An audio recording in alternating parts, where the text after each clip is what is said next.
Hello everyone, this is General Hand Grenade. Welcome to my war room in Prince George, British Columbia. Well, what do we have here?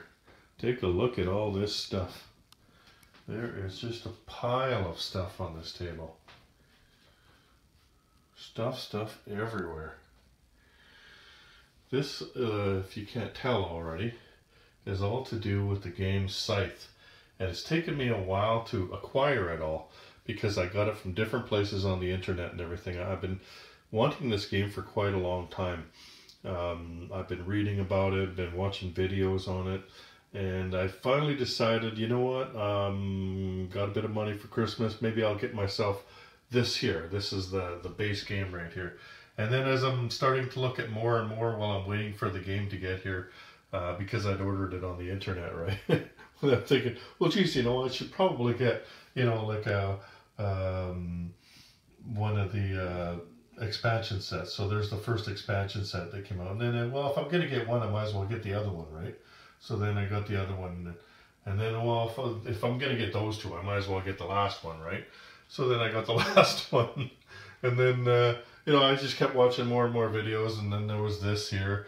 This is something, well, I'll tell you what all these things are. And then there's all these things that you can replace parts in the game with, and, you know, make your board bigger. And then, how to store it all. I'm going to show you by the end of this video how to take everything in all of these boxes and all over this table here and put it all into one box. It will be a legendary boxing for sure. But anyway, when you look at this stuff, the first thing that jumps out at you is the artwork. Here, let's just get a little bit closer up here. So you look at, what it is it's an alternate history game. So you see the mechs there, they're called mechs, those are the things on legs there. Now, these are not alien invaders or anything like that. Like, if you look closely enough, you see that it's really only 20th century technology, right? Steam engines and, you know, like internal combustion engines that are powering these things. So what this is at the end of the First World War, Europe is in chaos, and this is Eastern Europe where this game takes place, and different factions like in Russia and in Eastern Europe, they gather together, and really it's not a war game. It looks like a war game, but it isn't. What they do is they basically try to rebuild their societies, right? So you got farmers there, and they're working, and this game, although it has combat in it, that's not really what the game is about. Like, the game is more about not getting into combat. You can get into it for sure, and that's a fun part of it. But really, it's about getting into the combat actually takes away from your resources, and that's what you're trying to build up is your resources, because the person that wins the game is the person with the most money at the end. So, I mean, combat, as everybody knows, would cost money, right? Cost money and resources. So really what you're doing is you're trying to build up this engine. That's what people talk about when they talk about this game. You're trying to build up an engine, money producing engine. And aside from the artwork, one of the things that, or probably the thing that appeals most to me about this game, is that there's no luck involved in this game at all that I can see. Like, just none. I'm used to games where you roll dice and it doesn't matter how good of a player you are, you know. Like, you hope that the dice averages out in the end, but really some games you just don't have it, right? Like, you roll and roll and roll, and everything you do is a miss. And so, you know, like, you get behind and then there's just no catching up after that, right? And I don't like that. I like games where you can pit your brain against other people's brains. And to me, that's the most, I've been searching for a game all my life that does that, right? A fun game though, like in an interesting game. And like, you look at this, to me, this looks really interesting. And so I'm diving in, and I watched a lot of videos on it and everything, and I like everything about this game. And another thing here, you look at the bottom down there, it says Automa Factory. What that is it's a game mechanic where you can play the game by yourself. So you do have an opponent, but your opponent is driven by cards, and so that's probably more luck than the rest of the game if you were playing against other humans. But these are the Automa cards, or Automa cards, if you wish, and they basically drive whatever your opponent is going to do. Like, there's no option for them to do one thing or the other. You flip over a card and that's what it is they will do. Like this, it doesn't look like, if you haven't seen this game before, this might not mean anything to you, but it will, though. When you see me play it, it's actually really quite interesting. Anyway, this game came out in 2016, and it's from Stonemaier Games, and it's by a designer by the name of Jamie Stegmaier. He's the proprietor of Stonemaier Games, and Jakob Rizalski, he's the guy that did the pictures and created this alternate world, or alternate history world. Anyway, really good game. It was the biggest game in 2016. Huge drive to get the game to market, and people, it was built up so high that people figured, that this game can't help but flop, because there's no way it could live up to the hype, and I think it has. When I look back now, a few years later, at the way people have embraced this game and how they feel about it, you see some people online and they really struggle to find bad things to say about it. And you can tell that they're the negative type of people that don't want to like it because of how popular it is and everything. But they really struggle to find things that are wrong with the game. It's just, to me, after studying as much as I had, it's almost the perfect game. You know what I mean? Like, it's just so good. The mechanics of the game and the idea behind the game and just everything, the components involved. So anyway, this isn't going to be a traditional unboxing. I haven't opened any of these boxes yet, even though the plastic's off. The light that I have in my war room here is really bright because I like to make videos in here of games. And so I tried to make this video to begin with, and all I got was a glare off of all these boxes.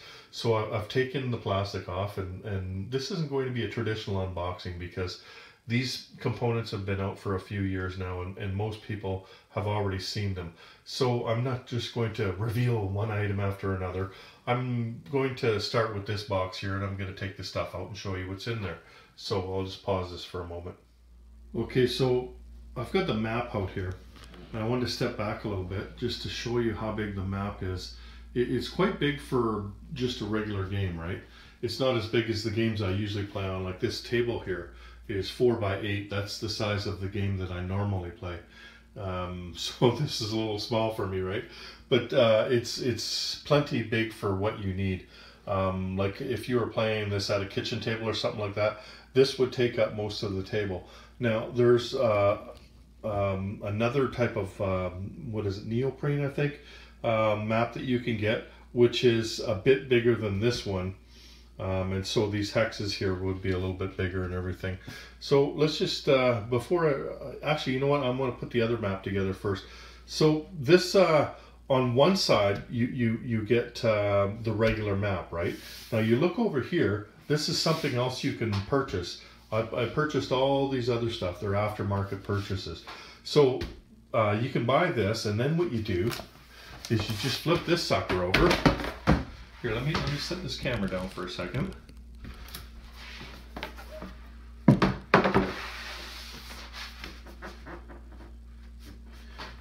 And there we go. Just trying to get it lined up properly. So there, you see how much bigger that map is, right? So you just added another 33% onto it, because this here was the original, right? And then you just added another third here. So so that makes it a lot bigger, and this is probably the size that I would play in the war room here now, that because I have this big table, right? And because all of this stuff here is going to fit into that box there, that'll be easy for me to take it out to the lake. And then on the smaller table that I have, you know, in my kitchen at the lake, then we'll just leave this board off here and just play with this one. That's all we'll need, right? So that's going to be awesome. The other game I just said, you know, like with the table that's 4x8, there's no way I could take that out to the lake and play it. I was having to play smaller games out there that just didn't satisfy me, right?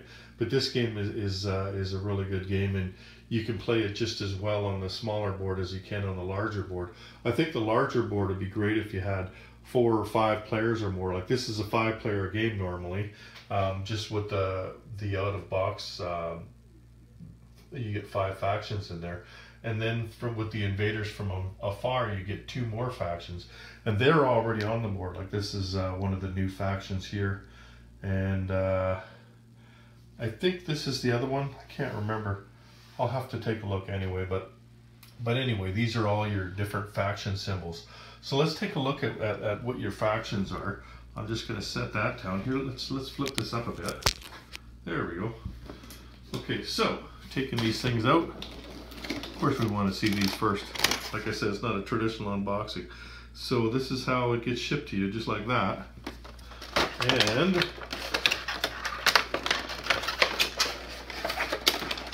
oh, I see there's tape on there. Is there? No?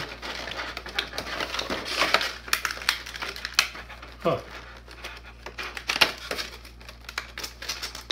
Oh yeah, there is tape.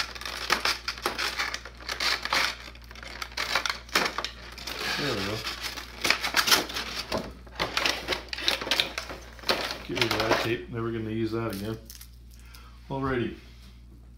So, these are your characters for the different factions. And I got a guy that's going to paint them for me. But this is the black guy here. Like the base is black on him.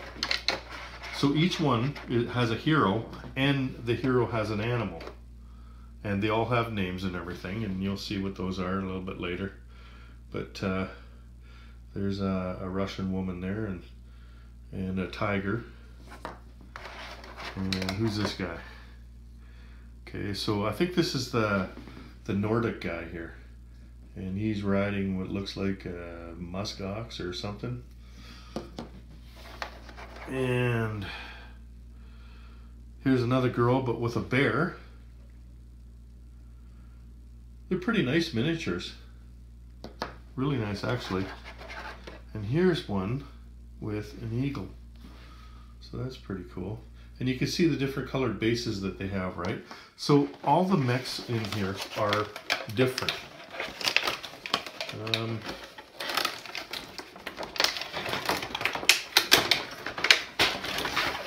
There we go. So this is the mech for the yellow guys there. I'll just place these over here like this. And each player's mechs are different from the other ones. Like they're all unique, right? No, I mean the black ones are all the same, but they're not the same as the yellow ones or the blue ones or anybody else's. So there's the blue mech, and you can paint these up as well. This is I was watching a video with Jamie Stegmeyer. He said this is the hardest plastic he could find. I've done a lot of painting before, and I can tell you that on soft plastic the paint does not stick very well. The harder the plastic, the better the paint sticks. And of course you got to paint them right as well, right? So there's the white mech. I really like this one. This one's really cool. Yeah. And last one. I think these guys are Roosevelt. This one's cool too. He's got the wicked arms on him. So anyway, those are the factions there. And then let's just move these out of here. So there they all are right there. Now for the map, as I was saying, you've got your home, right? So this guy starts down here. This is his home base down here, right? And you have workers, and what you do, like here's a farm, here's a village, here's a mountain. See, it's got a symbol in there. That's a mine. So it produces a resource. Like this produces food. This produces workers. This one here produces ore. Where's the oil one? This is the oil symbol here, and you need all these different things in order to build your engine, right? In order to get your mechs, in order to get money, in order to do anything, you need resources. And there's lakes here and there's rivers, so you can't cross those until you've met a certain threshold, like what you have to do. I know what you need to do, but I'm not going to explain it all in this video, right? I'll explain it all in subsequent videos. But I'm just giving you a general overview. So you start in your little area here, and each person has a little area before they have to cross water. Like this guy's got to cross water in order to get it out of his area, and this guy over here has to cross water. Actually, I think this is the one that doesn't have to cross water. This one's a little different though. That's one of the invaders from afar over there, where they start. But there's this popularity track here, and you have a heart from your colored faction, what goes on here, and you gather hearts throughout the game.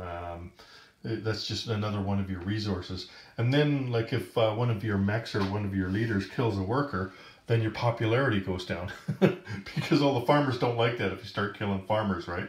So so that's kind of neat. And then over here, this is what you would use for combat. This is the how much power you have, right? So you'll have a tracker that goes on here for your power, and then you'll also gather stars for different things that you do. And there's your star tracker up there when you've completed a task, like if you build all 4 of your mechs or all 4 of your buildings, done 6 upgrades or built 8 workers, different things that you can do in the game. Once you've done all those, then you can put a star on there. And then as soon as somebody has put their 6th star on, then the game ends. Unless, like, that's the regular game. There is another thing in the win gamut up there that has a variable end. There's 8 different cards that you can choose how your game will end, right? So let's just take a look at some of the things in here. Let's take a look at one of the factions. The stuff that you would play with. Here, I'll pause this and get some stuff ready. Okay then, so I put together a faction here, as you can see, and also I've taken everything else out of the box and, you know, just kind of spread it around so I could just walk around and show it all to you. So this is what a faction would look like when you're ready to start playing the game. You have a faction mat here, and each one of them is different. I'll show you all of them are right here. This is for the out-of-box game, the 5 factions. So there's 4 of them, and here's the other one over here. This one is the Nordic faction, so the guys from the north there. And their character, their hero's name is Bjorn, and he has a muskox that he rides, and his name is Mox. Now Bjorn, he likes long walks on the beach and singing in the rain, show tunes only, of course. Sitting on the couch with a special someone and watching Netflix and chill. And Mox there, he's a muskox, so really likes doing this, smelling other muskox's bums and cheese, which, you know, I guess you could say that would be predictable, right? Anyway, I guess, well, you know what, I can't really back that up. I kind of made that last part up there. But they do tell you a little bit about each faction in here and about their people. So here, Bjorn and Max from the Nordic kingdom. It says, Bjorn, the descendant of a renowned Viking family, was saved from perishing in a blizzard by a kindly muskox. After surviving the ordeal, Bjorn took this creature as his mount and named him Mox. Together they embarked on a series of adventures across the land, serving as ambassadors to other tribes, executing military operations, and seeking new oil reserves. The king has now sent them southward to add new villages and farms to the kingdom, either by diplomacy or by force, as well as to explore the factory with the hopes of gaining a technological advantage for future wars. So, like I said, Netflix and chill. I've seen that movie. Anyway, so let's take a closer look at what we have here. So as I said, there's Bjorn and Mox here. Now this is what the workers look like. Like there's the profile of them standing up. This is what he looks like laying down. And everybody's workers look slightly different. They're all just wooden meeples though. These are called meeples, right? And then you have 6 stars. Once a person places all 6 of their stars up here on the star tracker, then the game ends. And it only takes 1 person to do that, right? And then you have your 4 mechs. And then here's your other 6 workers. You start with 8 workers, right? You get 4 buildings. So this is a mill, this is a monument. This one here is the armory, and this is a mine. So all the players get these.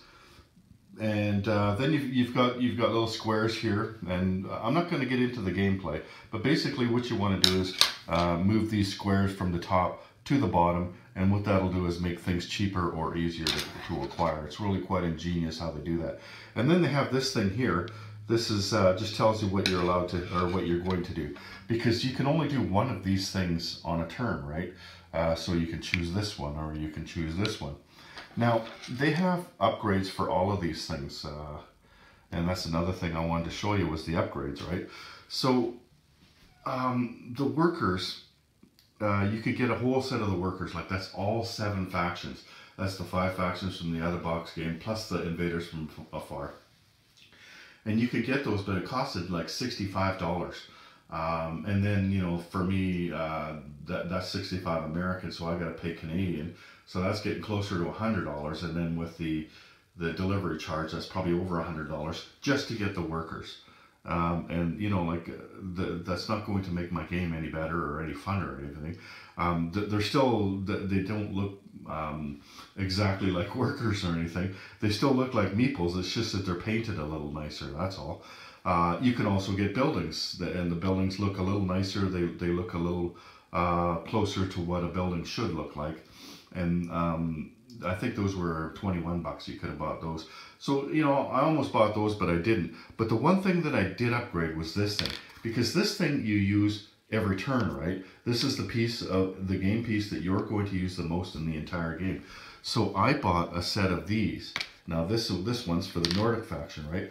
And the reason I decided to go with these is because for one thing, it helps players around the board, because you're sitting away from each other. If you're on opposite sides of the board, they can see what you're doing easier. Plus, I like to make videos, right? And it helps the viewer to see what action I'm taking this turn. Like this one here kind of blends in with all these other ones, right?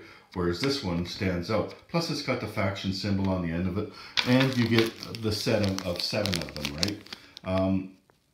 Now, in case you didn't know it, and spoiler alert, there is a couple more factions in the Rise of Fenris. They don't include those there, but if you want, you can buy a pack with the Fenris stuff in it. And I would assume that they give you everything. They give you these and the workers and, you know, just all of the things that you can upgrade at once. That they give it all to you. You don't have to buy them separately, right? For each of the factions, there's a couple of them. And so this is basically what you get. You get your faction mat, and you get all these other guys. And then these things here, where these are on, these are the player mats here. Now these are interchangeable. This one here is not married to this faction. You take a look over here, and here's a whole stack of them, right? So they're all different. They're all a little bit different, and things are in a different order. And that's how you get a variation in the game. If you have it, like you might play the Nordic faction twice or something in 10 games, and but both times with a different mat, right? So each game is a little bit different. When you think of the combinations that you could possibly use, like say in a 4-player game with 4 different factions and 4 different player mats, the combinations are astronomical, right? If you were to play 5, then even more astronomical. That you would get the same factions and the same faction mats. It's not likely to happen, right? But anyway, what you would do is you turn them over, like here. Let me just see. See, they all look like this on the bottom, right? and then you shuffle these up, and then you spread them out, and then, okay, I'm taking this one here, and this is the player mat that I'm gonna get. And you would do the same with the faction mats as well. I think the faction mats are green. Here, let me just take a quick look over here on the other side. Oh, okay, brown. So this is what the faction mat looks like. So you would also turn those upside down, and players would flip those over, right? And that's how you would decide who plays what and what mat they play. There is one stipulation though, and I can't remember exactly what it is, but I believe it has something to do with Crimea and an industrial mat on here. And what they found was that if you were a good Crimea player, like if you had played this game a lot and you learned how to do it, you could actually end this game in 16 turns. By then, everybody else is just easing into their mid-game strategies, and you're kicking back in your chair, lighting up your cigarette, going, "Oh, was that good for you?" So it's not really fair to the other players.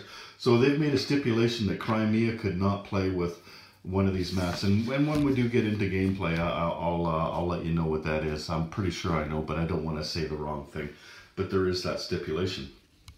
Basically, what you're trying to do is do a top action. These are the top actions up here, and a bottom action, because you want to maximize your production. That's what they call building the engine. And if you're only doing the top thing, then you're not doing as much as you can on a turn. So whatever you do, you want to do the top and the bottom on that thing if you can. And that's how you maximize it, by making sure that you can. There was one thing that I haven't mentioned yet, and that's the factory. I did mention that when I was telling the little story about Bjorn there and Mops. But this is the factory. It's right in the middle of the board. And basically that was, I guess, kind of a destroyed factory. And it's the same distance away from all of the factions. And this space here is worth 3 spaces in the end.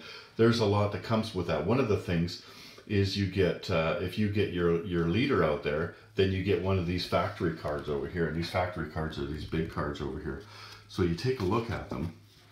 And like what you'll do is, however many players you have, let's say you have 3 players, you would shuffle these cards and you would take 4 of them and put them face down over there, right? And what they are is it just gives you another choice. So you've got your faction mat here, right? Or sorry, your player mat. You would just put it beside your player mat so that you could choose any one of these 4 things, or you could choose to do this thing. It just gives you that one extra choice. So the first player that lands on the factory location gets first choice out of these things. Like they'll get the first choice. And then the next person that gets there, then they'll, okay, well, there's only 3 choices left, so I guess I'll take this one, right? And that's how that works. And what else do we have for components? So, okay, so there's this thing. I put together the wheel here. So this is what you would do. This is how you would do combat, right? And the game, the out-of-box game, comes with 2 of these things. So another one of the upgrades that you can get is, I bought 5 more of them for all the other factions. So I didn't put them together yet, but all 5 of the factions are in here. So that makes 7 altogether, right? And I got them at this place here, Top Shelf Gamer. Thank you for your purchase. And they send you a little personalized note. So that's kind of cool. Anyway, I got all this aftermarket stuff either there or at Board Game Bliss in Canada. And I think I got the rest of the stuff at Amazon. But a lot of this little stuff I got at Top Shelf Gamer with all the little things. So what else do we have here? Okay, so this is the money over here, right? These are the coins, and you punch them out. And that serves as your money. There's the $20 coins, the $10 coins. But you can get metal coins, right? And so that's what I did. So you get them in a whole set like this. Now, you could get these at Top Shelf Gamer. You can get them at a lot of different game sites. And also, I got this one and the Realistic Resources I got at Amazon. And so they got the metal coins. And one of the things that I did do though, like here's the ones, the singles, right? So I figured you probably need more of those than anything. So I went and bought from Top Shelf Gamer, I went and bought another pack of singles. I think there's 24 more here. So because like otherwise you're constantly having to change out. Does anybody have any singles? Like can you cash in for a 5 or whatever, right? This just gives you lots of singles. And then in one of the expansions over there, I believe it's Invaders from Afar. I could be wrong, could be Windgamut. There's 50 coins as well. I think it's Invaders. But but they're cardboard as well, but I bought the metal 50 coins. So that was again a Top Shelf Gamer that I was able to get that. Let's just look over here. So this is the resources in the game here. These are all made out of wood. So there's the metal, there's the wood, there's the oil. I'm trying to get, my fingers are fumbling in there, and there's the food, right? So you can upgrade these, and I did. And this is what they would look like. Like this is actual metal here. This is it's heavy, and it's a real piece of metal. And you got your oil here, so it's an oil barrel. That's kind of cool. And you got your food. It's a sack of food there. And then there's the wood. The wood is a huge upgrade over the wood that's you know, like this is just a hexagon, right? But this is kind of cool. So this is the kind of upgrade you can do, right? The other upgrade that I got from them was for the cards. This is supposedly the only pack you need to put sleeves on all your cards for Scythe, right? The only thing I don't know is see, I got these cards extra here. These are Automa cards.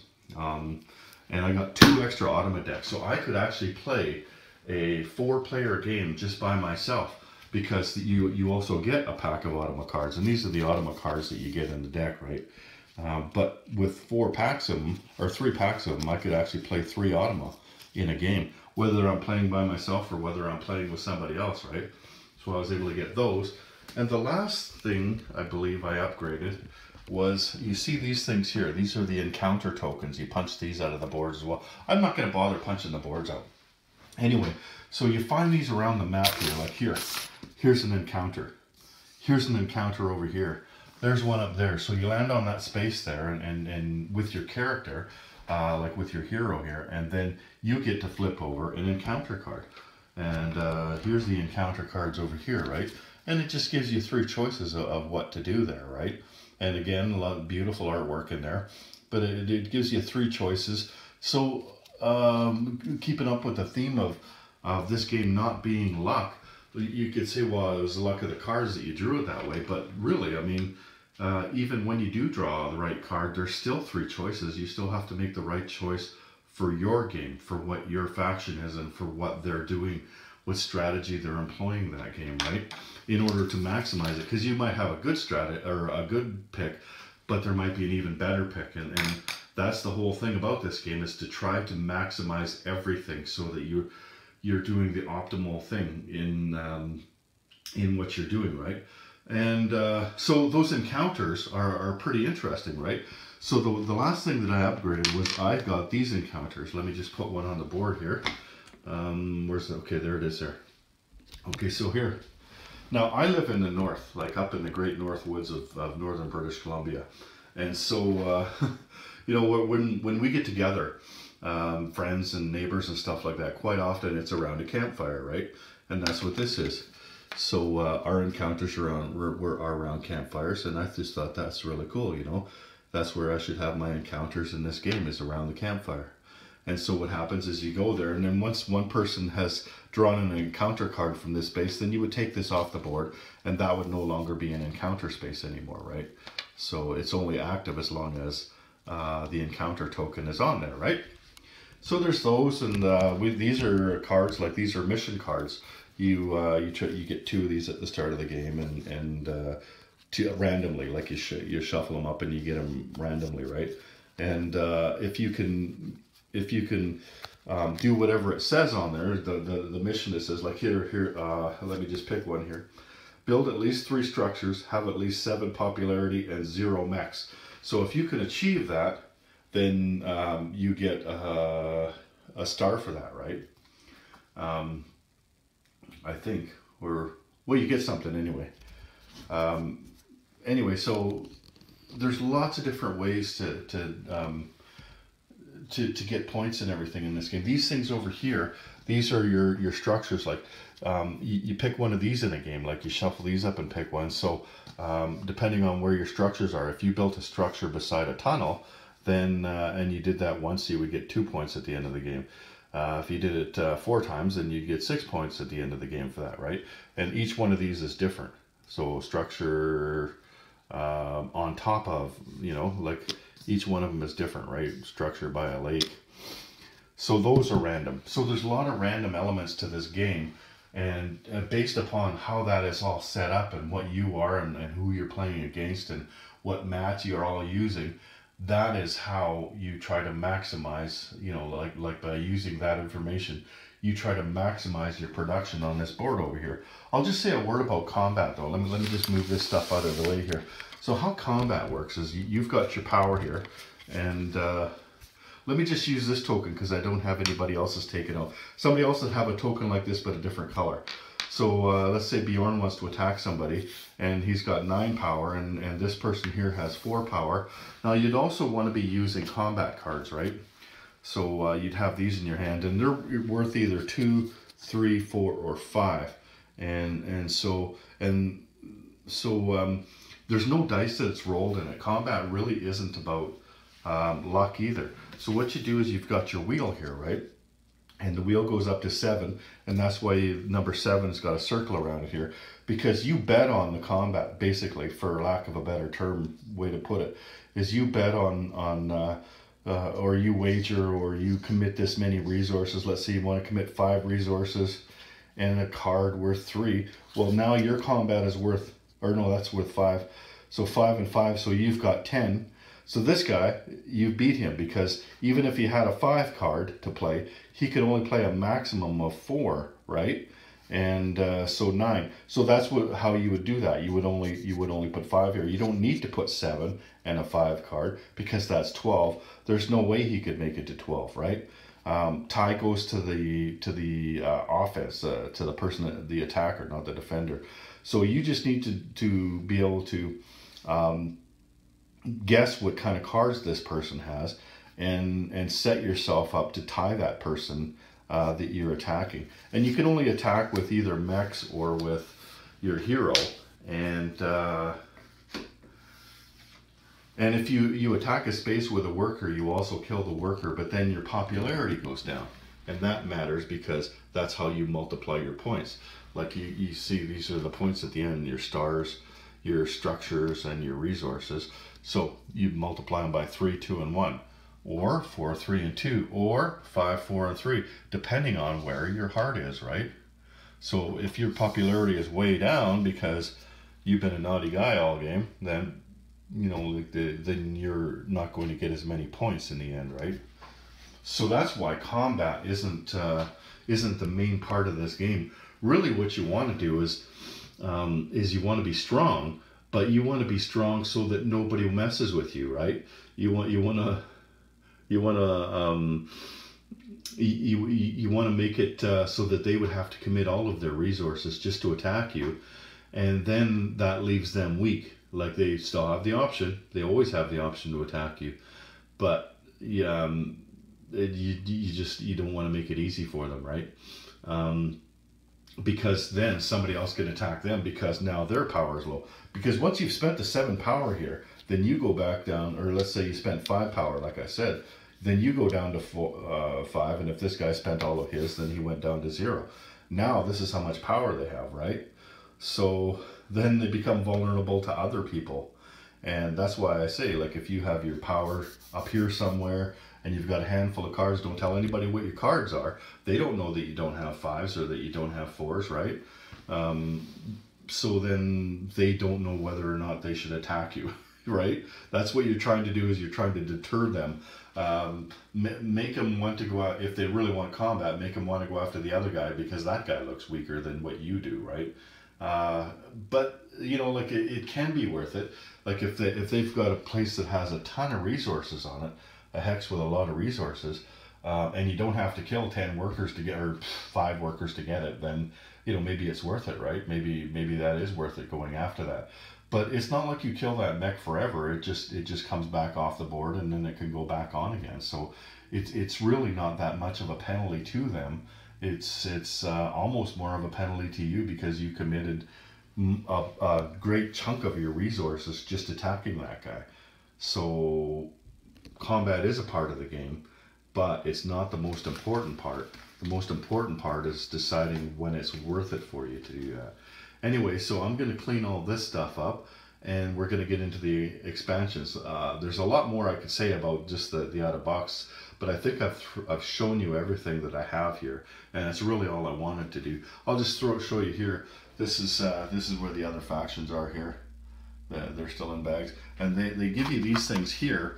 That you would carry your resources in, and then you can split them up on either side of the table and have resources in them. However, I've got these organizers here, and one of the organizers has a place for the resources, so I'm not going to need these for that. So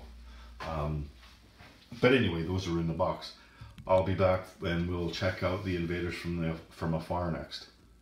So that was Scythe, the board game. Most of the components and some of the extras that you could get, and a brief overview of how it's played. So now that we're done that one, let's get rid of that box, and we still have a bunch more to get through. So don't go anywhere. Okay, so we're going to get into the expansion sets next. The first expansion set that came out was this one here, Invaders from Afar. Now, I'm not sure why it was made into an expansion set, because it really, like, you could see when you buy the game that it was already planned, right? Like these things were already printed on the board and everything. So maybe they were trying to lower the cost of putting the game out for the consumer, or who knows, maybe they were just splitting it up so that they would have an expansion set to put out. So here we go. It's got some instructions and stuff. And here's the two factions right here. What else do we got? We got all the player tokens and everything. Some more Automa cards. So they must have their own Automa cards. They always include these bags. I didn't show you that, but there was a whole bunch of bags in the other box set. I'm not going to need them though, because I have the trays, right? And we've got the player mats, or the faction mats and player mats. I was wondering if there would be more player mats than there is. That's good. So I'm just going to pause this for a moment here. So let's take a look at what was in the box there. The first two things were these, they were in the punch card thing. And what these are modifications that you'll make to 2 of the 5 original factions if you're playing with these factions. I assume that has to do with something with balance, because these are 2 factions that are neighboring the new factions, right? So on Crimea, you would add this to, you would replace the Wayfare mech ability with this one. This one says move to any occupied farm. So this would go on top of there if you're playing with the Invaders from Afar. And the other one goes on Polania, and it's the ability of them. So instead of pick up 2 options per encounter card, it says pick up 2 options per encounter card. At end of game, gain $3 for each encounter territory you control. So again, like I said, that's obviously for balance, right? Probably because all the territories they used to be able to take easily, they can't take now, and so they're throwing them a bone there. So let's just set these aside now and take a look at the factions.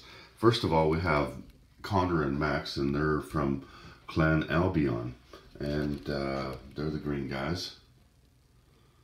So that's pretty nice. I like their mix there, and just looking. Anyway, I had the things there too. Oh, the upgrades, here they are. Forgive me. So we're going to replace this sucker down here. That's a lot nicer, isn't it? And we got the purple one over here too. I forgot to get those out earlier, but that's okay. I don't make perfect videos. I make videos for people like me. There we go. So there's those guys. They look like they're from Scotland, right? And considering this is set in Eastern Europe. That would be considered a far back then, right? And over here, you have the Togawa Shogunate. So obviously Japan, right? And here's the upgrade on that instead of using this thing. So there we go. I really like the mechs on these guys. These are really cool mechs too. I like all the mechs in the game though. They're really neat. And the characters, like the heroes. This one's got a monkey. Hey, were you looking at my monkey? You better not be. We never took a look at Connor and Max there, a close look. Let's take a look at them. He looks just slightly mean, even for a guy wearing a dress. All right. So there's a couple more things that come with these now. This is what sets these factions apart, other than the fact that they don't have to cross rivers to get into the game. They have a couple extra things. And for the Togawa here, they have these traps. So what happens here, let's just move this back a bit. What happens here is their leader moves around. Let's say they go to this place and they decide to drop a trap. So they put this down, and then anybody else that comes along later in the game, let's just move this guy over here, move this off here. If somebody steps into this space here, then you flip over the trap, and there you go, -4 coins. That's what happens. And then this would stay flipped over until these guys came back and set the trap again. Otherwise, the trap has already been sprung, so anybody can go in there without any more penalty. The other ones that are -2 hearts and -2 combat cards and -3 power. So those are the 4 that you can get. And as for the Albion Clan, they have these flags here. Let's just move these guys back a little bit. So what happens is their dude goes and say he wants to put a flag there, right? He can drop these flags wherever he wants. He gets 4 of them. So then he decides to move on and whatever. So at the end of the game, you would count this as a territory, like they've put a flag on it. So you count that as a Clan Albion territory when you're adding up the territories here, right? As far as money. Now, if you had, say, anything in there, anything at all, like that there, that means that that's 2 territories, because the worker controls 1 territory. Then this thing here, this all by itself is a territory. So there you go. That would be 2 territories.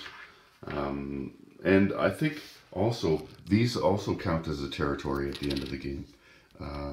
I'll have to check on that, but I'm pretty sure that these also count as a territory at the end of the game. But I don't know that they count as 2 territories like that one.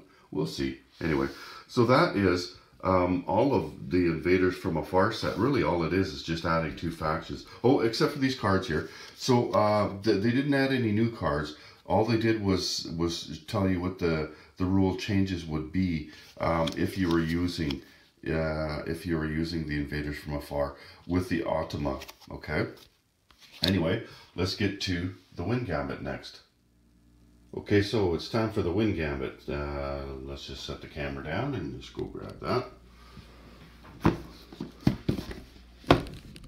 Let's see what's inside this box. Just love the artwork on this. Like every time I look at it, I just marvel at the artwork. It's just amazing. Like everything about it. You can actually buy a book that has all of the artwork in it. Like I mean, it's not just the boxes that have all artwork on them, right? Like there's all the cards and everything. Every picture is different in this game. The amount of work that Jacob Rozalski had to do to paint all these pictures it's mind-boggling. And it's just absolutely amazing. I think my favorite picture is that one right there, the Rise of Fenris. You can see that huge mech in the background there. It's just so cool, right? And all the destruction and everything. Anyway, love the artwork. So here's your airships right here. So I'm just going to take them out of here. Actually, you know what? Let's pause this and I'll take them all out. And voila, here we are. So these cards here, all these cards down here, I had to punch those out. See, you didn't have to watch me do all that. Isn't that cool? You're welcome. Anyway, the other thing, there's these cards here. These are just reference cards. Tells you how to play the game. So there's one there for each player. You can just pass those out. And there's reference cards in the regular game as well, right?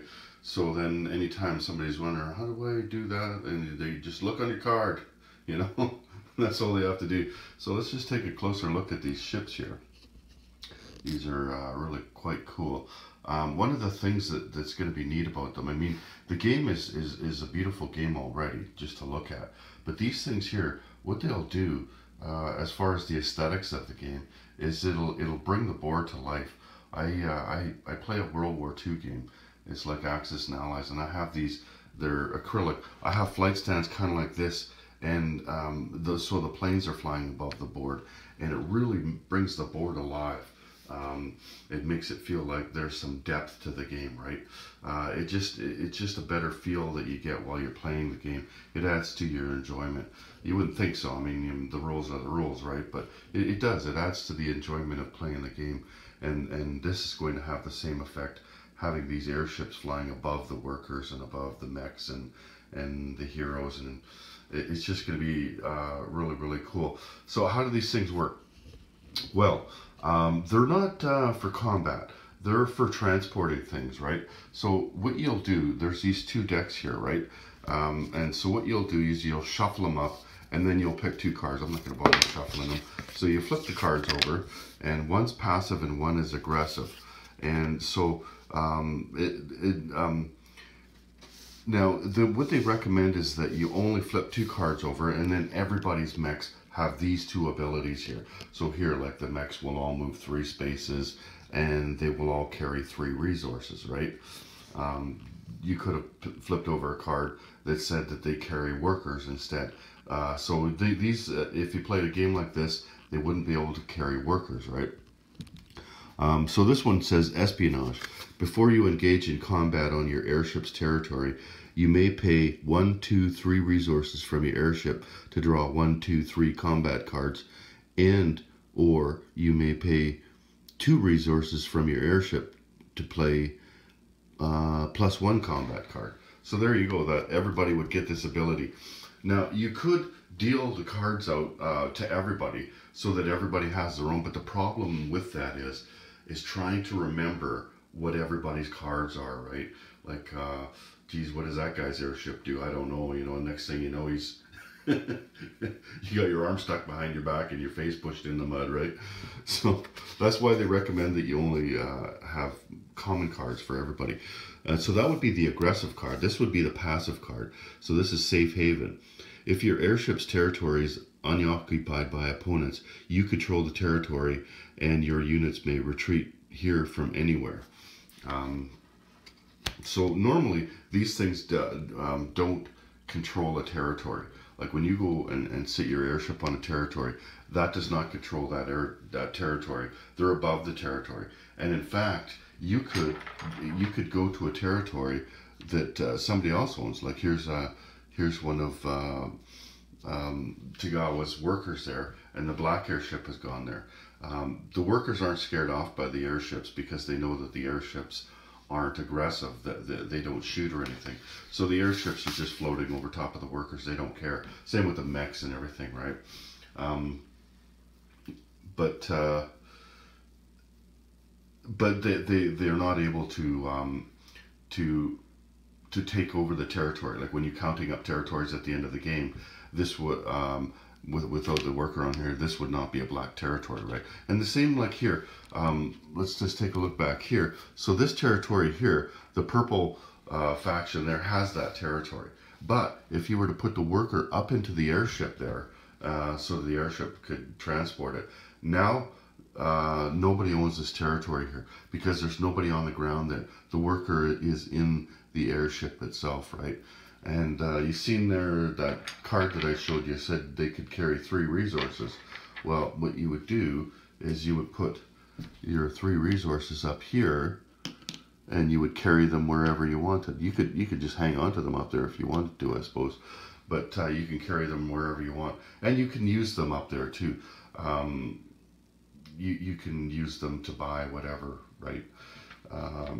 Or trade in for whatever. Like whatever you use resources in the game for, you can use them if they're in your airship. But yeah, that's basically it. Like that. What's cool about this set as well is that you're not all of a sudden completely changing the game because you're adding these things. Like these things are bigger than anything that you have in your game. Like you look at the size of that compared to a mech. I mean, it looks like it's just going to dominate the game, right?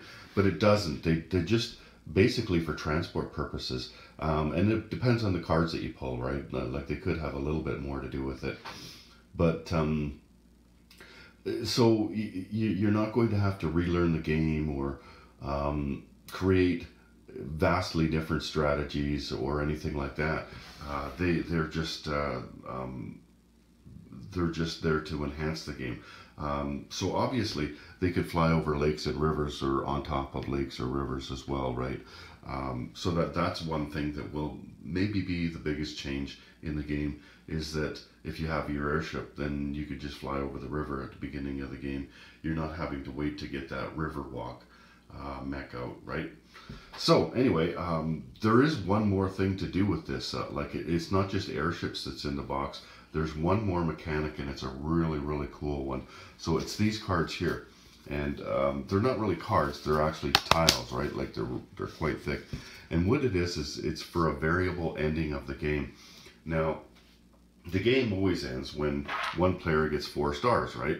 And everybody's, what do you mean you got, or 6 stars? Sorry, the guy gets 6 stars, and you were just about to do something, and are you serious? The game's over? I was just starting to have fun, right?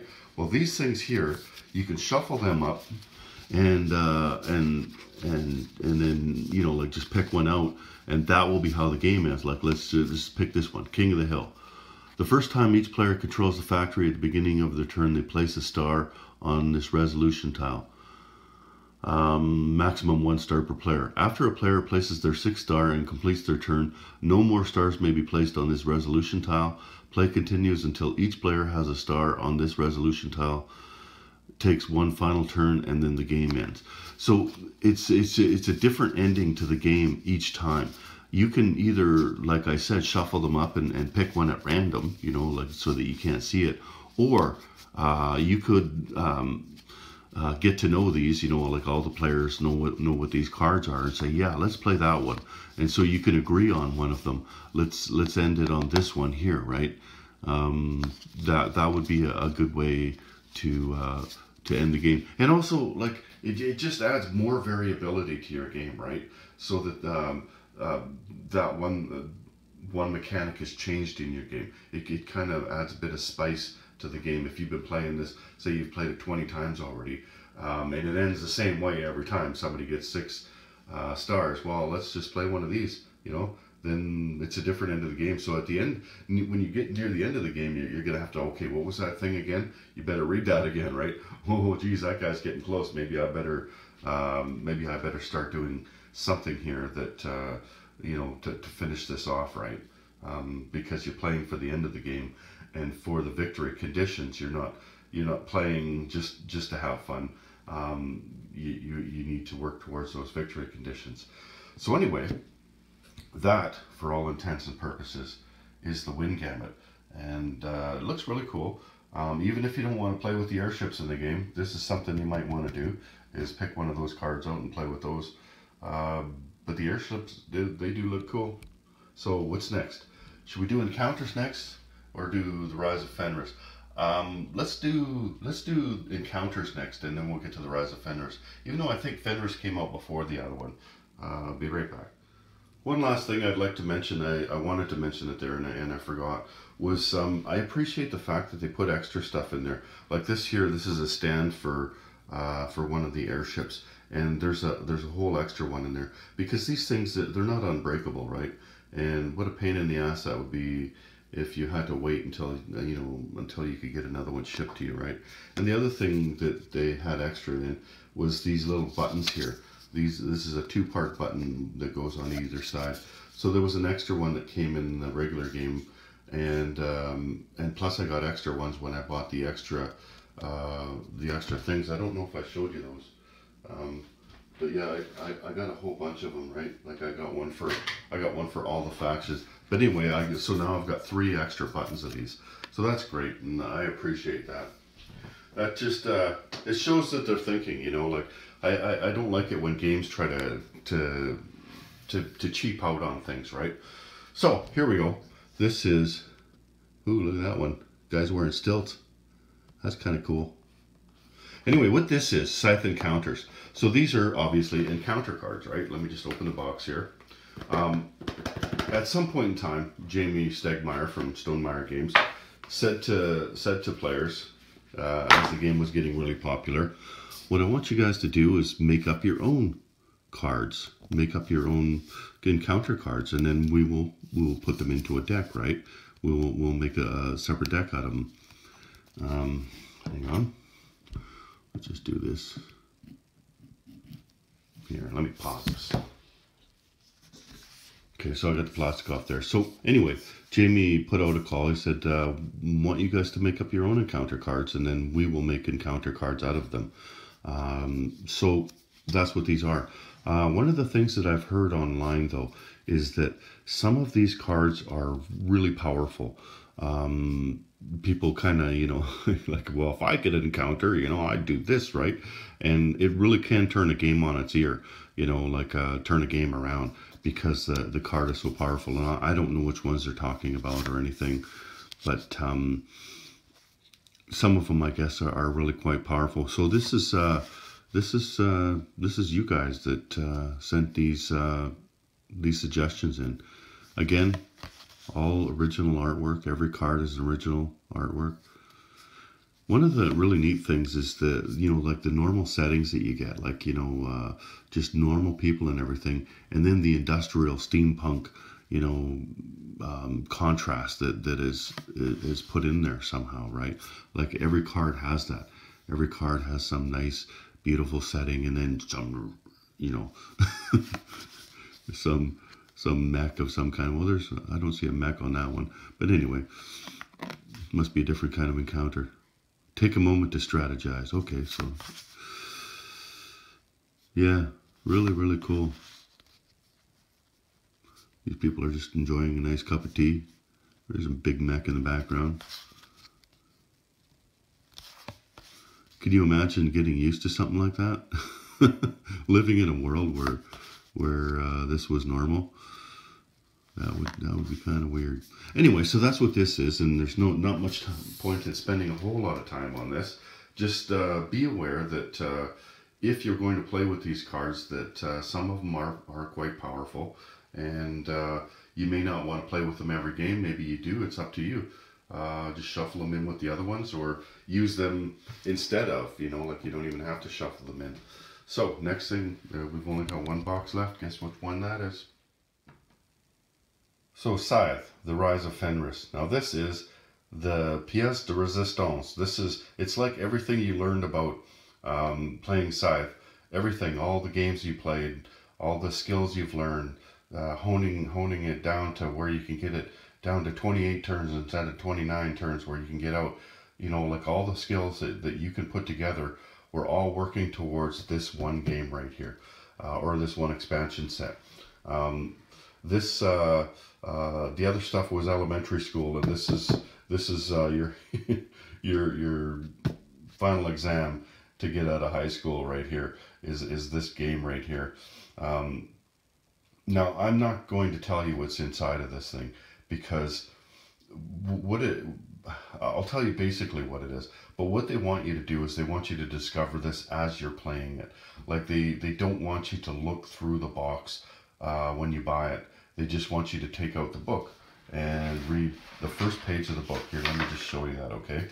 I am going to show you one spoiler though. So here's the book, and it's nice, like it's got these things here, and probably those things so that you can do that. Like you can flip it over there. So you're only supposed to read this page here, and that's it. And it tells you what it is. And I don't think the next page...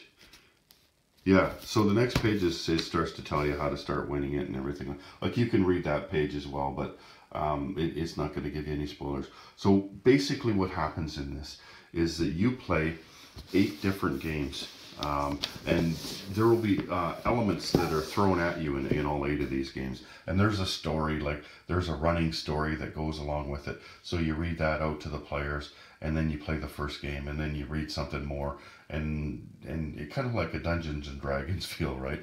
You read it out, and then there will be another element that's thrown at you. They call them modules. There's 11 modules in this game, and each game comes along, and there will be another module or 2 introduced into that game.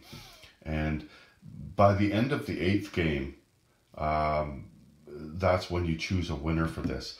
And from what I gather, it's not really an accumulation of what you've done per se throughout the whole thing, but the winner's decided on the last game.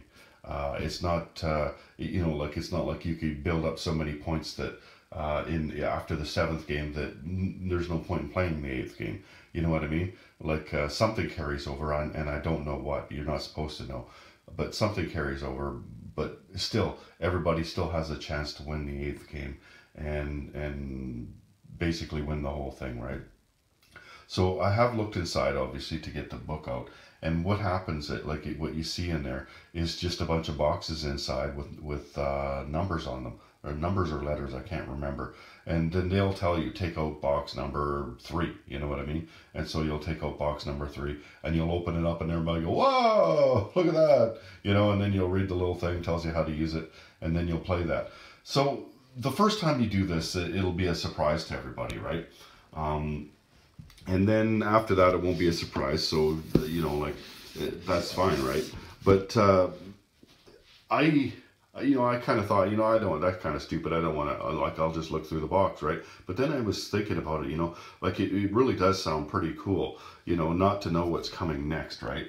And I did watch a video, and he showed a couple of things, but they didn't mean anything to me at the time, so I'm glad they didn't. And I don't even remember them because I didn't know what he was talking about, right?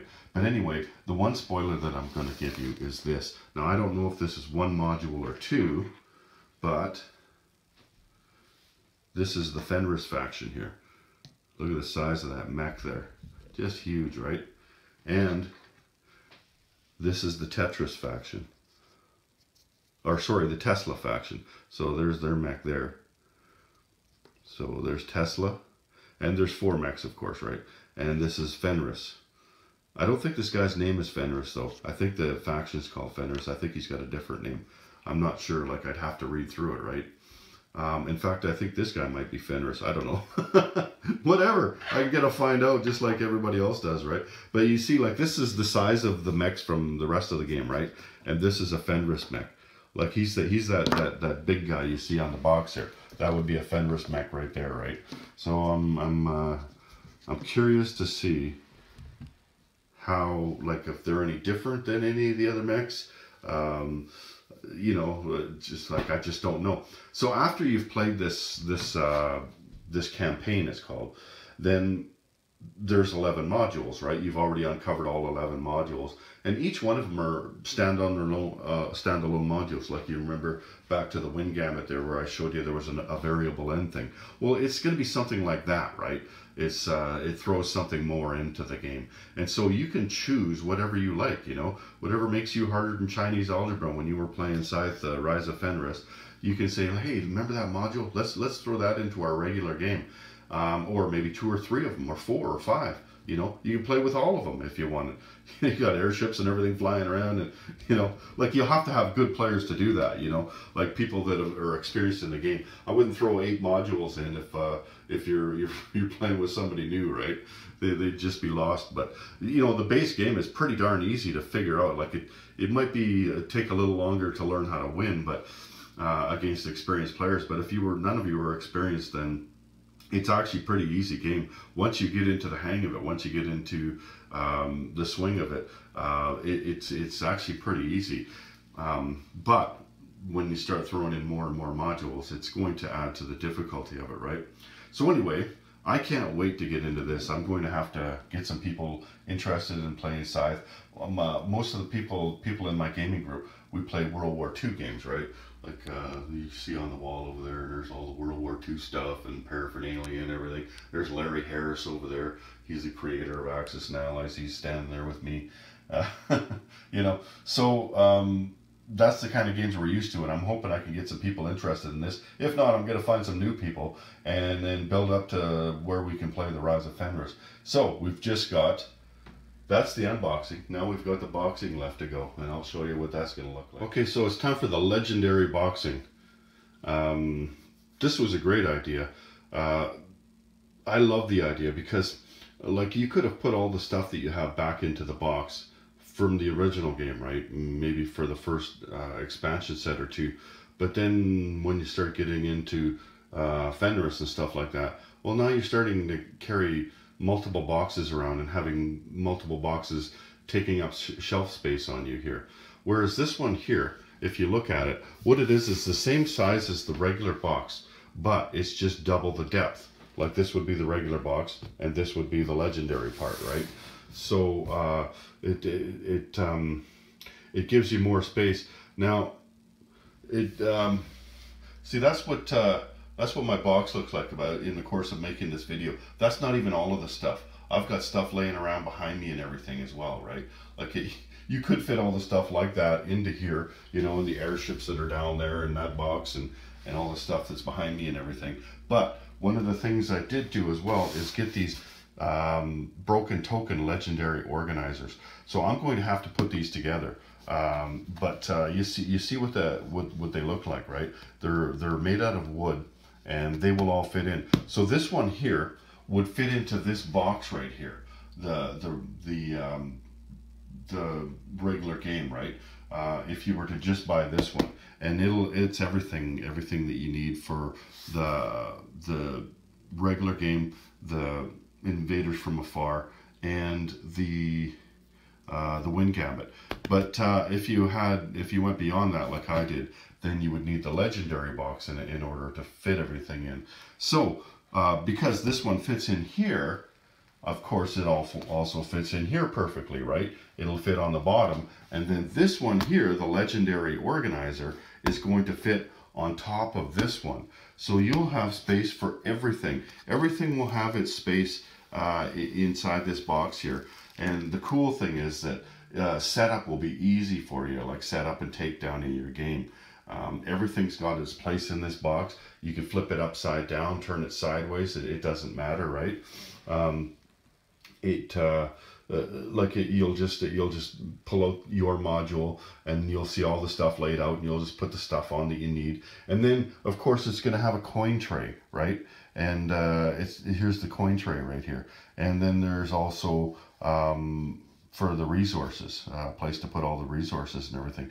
So you'll take those out and you'll just leave them in the organizers and set them beside the board when you're playing. So everything's going to fit into this box, including the extra map. Like there's the normal map, and there's the part that makes it 1/3 bigger. So all of that and the instruction books and everything are supposedly going to fit in here. I might need a couple of big guys to help me squish it down. We'll see. But anyway, it's going to take me a while, so I'm not going to bother having you guys watch me do this, okay? Because I don't know how long it's going to take. It could take all day for all I know to put these things together, and we'll bring you back once they're all together.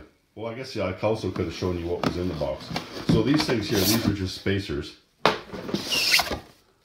Now these, like if you weren't going to buy those legendary organizers, again, more great artwork, right? But you could put stuff in here, right? Like you could have your airships in one of these. You know, like there's, say, you put your cards in them, right? Put all the stuff that you need to in them. Anyway, so you don't need the organizers. Like this still would be enough to fit all your components in. It's just if you want them organized, like you'll see the difference, right? When I put those together. So these are great though. If you were just going to buy the legendary box. And this stuff here, I managed to find it at a site in Canada. It's called BoardGameBliss.com. So I was happy about that because it takes a lot longer for me to get stuff from the United States.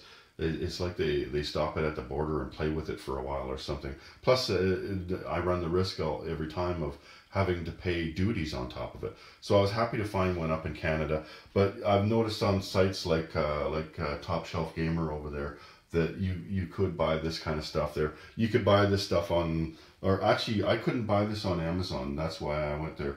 But the box was on Amazon. But these things here, I had to search around for them. I had to do 10 clicks on my mouse. It was awful. You should have seen it. Anyway, I'm going to put these together now. Whew. Oh my God. That was quite a chore. So I got my table all cleaned off. And everything is in this box. And I know what you're thinking. You're thinking, sure it is.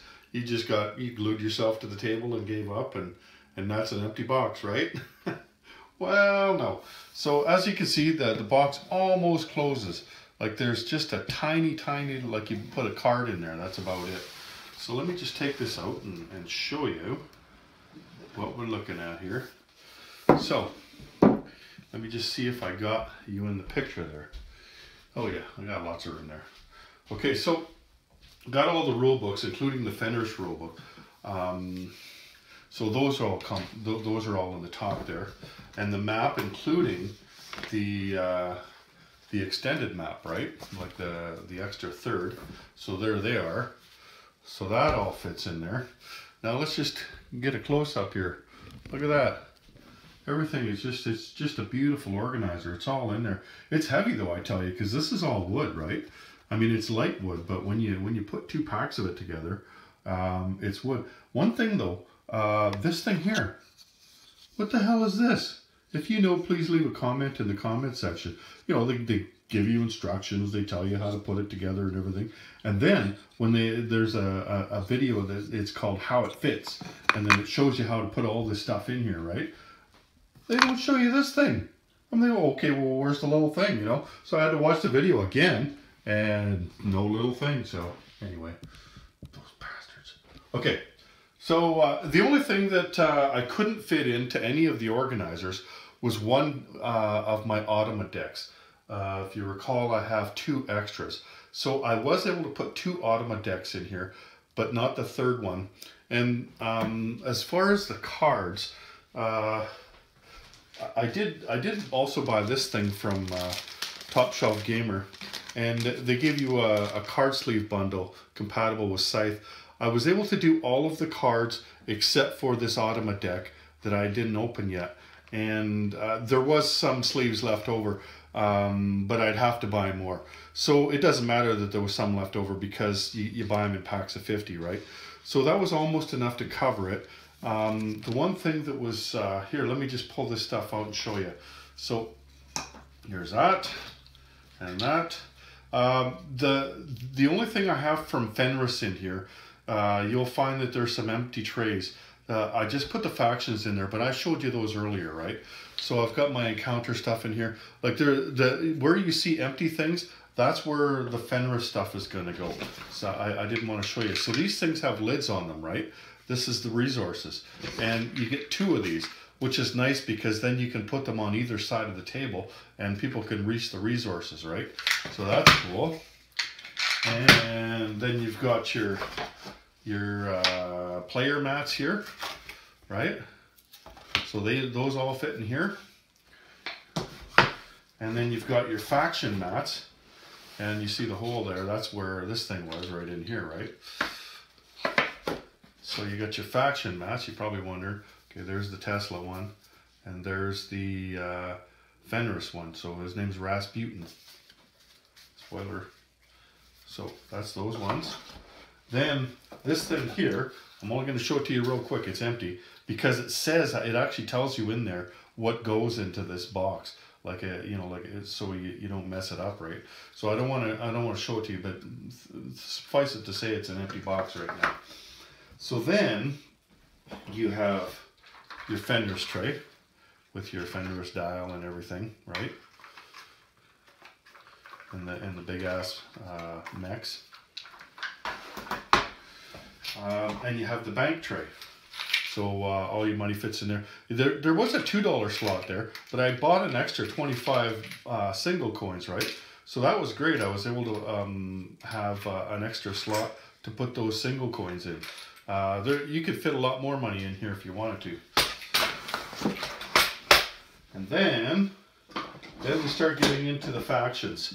So these things are separate, like that. You've got your your airship, and then you've got your faction in here. So it's got the hero, and it's got the Formex, and then all your crap goes in here, and this thing fits in. It's nicely slotted out here so that this fits inside of there. Like you're not crunching something down on top of it. So you got those for all 7 of them. The Tesla one and the Fenris one were different than these ones. They were slightly bigger, right? They were all one piece. So that's all of these things here now. Let's pull them all out of here.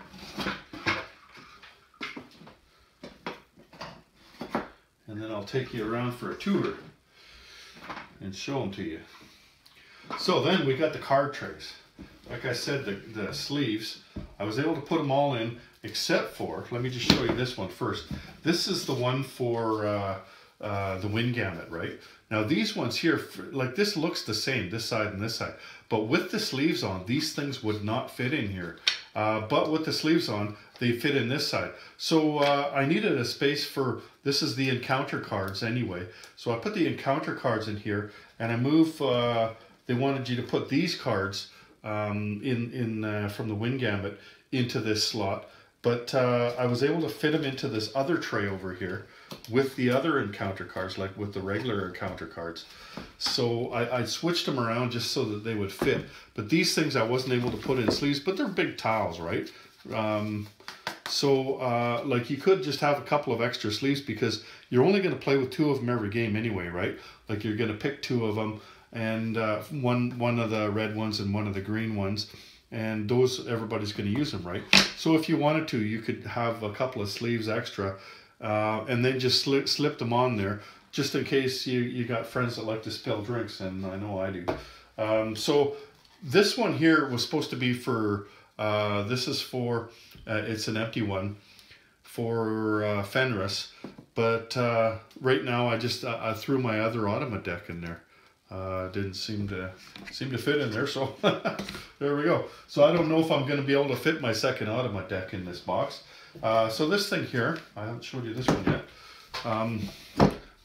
Let's move this back. So I've got the Automa card, or the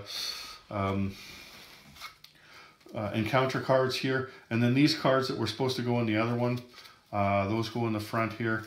And there's a spot for everything, right? Like there's these tiles fit in here just nice. These are your reference cards, and you got your combat cards in the back here. You've got your factory tiles. There's your Automa deck right there, and these are, what are these called again? The objective cards. So there you go. Everything fits in there, right? Perfect. So that's it. Let me just put this down here. And this little thing here, like it does fit in the box, but it's kind of weird that they don't tell you what it's for. I'm kind of glad that it's there though, because then I can just sit this beside the game board, and you know, like taking these things out, you know, the encounter tokens, can just take those out and throw them in here, right? So that'll be nice. Let me just move this to the side here. There. So let's take a look around here. So there's all the boards and everything, and all the cards and the resources and more cards, and everything fits in there great. Now remember, you don't get these dials here. You only get 2 dials in the regular game. That's something that I had to pay to buy extra. And you don't need them. Like you really only need 2 dials, right? Because you're not going to have multiple combats going on all over the board, right? So, but you know, it's just kind of nice. I like it. I like each one having their own dial. You know, I love the symmetry. You know, it all just looks great there. Anyway, so that is the legendary unboxing. And then these things here, these are the boxes that come in the legendary box. These aren't in use. These are all empty.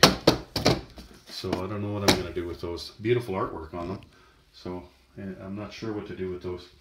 And these things here, I tell you, like, it looks so easy, you know, putting them together. It looks so easy on YouTube. The guy does it in 14 minutes, right? Times two. I mean, this is two different organizers, right? There's the Scythe stuff that fits in the regular box, and then there's the legendary organizer that fits on top of it, right? Yeah, and so it takes them 14 minutes, but they go double speed on the video, right? And they never make any mistakes or anything. And me, here I am gluing myself to the friggin' table, right? Ah! It did, like I started this about 24 hours ago, gluing this stuff together. And then, you know, like I did have a couple other things to do. I had to feed myself and things like that and go to bed and put all the card sleeves on and get rid of all the garbage and everything and organize all the stuff and learn how to put it in and take it out and do all that, right? So, yeah, it's been about 24 hours since the last section of video that I made. That's how long it took me to make these things. Made a grievous error on this one here. I put this thing here over here, and so I had to take the whole damn thing apart, the card tray, right? And it was all glued and everything. One thing, if you are going to get these things and make them, make sure you wipe the glue off right away. Like as soon as you put it together, wipe the glue off while it's still wet.